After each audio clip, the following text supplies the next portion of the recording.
This guitar here is called Paul's guitar.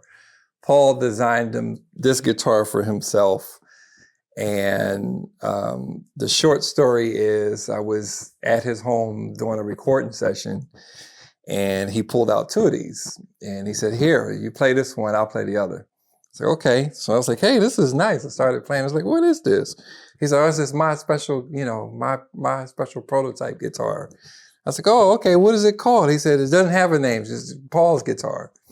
So, okay, so I played it, and I really kind of, fell in love with it, for what it does. And at the time, we were doing some more overdriven tones. So it had some nice sustain, and it played really well. And actually, Brent Mason was at the session that day. So I asked Paul, I was like, yeah, I said, how can I get one of these? He said, I'll get you something, I'll get you a guitar like this, or this type of model, or whatever.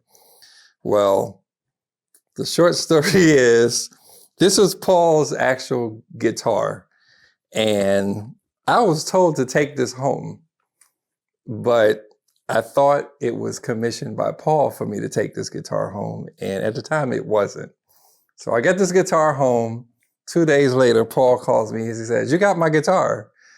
I was like, I thought that's what the guitar you wanted me to have. He said, no, I was going to send you another guitar. I said, oh, okay, well, do you want it back? And he said, well, wait, hold on. He said, I believe that, guitars find their way into their homes, and, maybe it belongs with you. So hold on to it.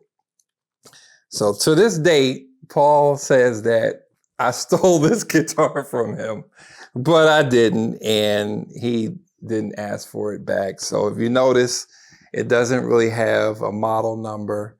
It doesn't have a serial number. So this is Paul's prototype guitar, and I feel very fortunate to own it. So this is a personal piece.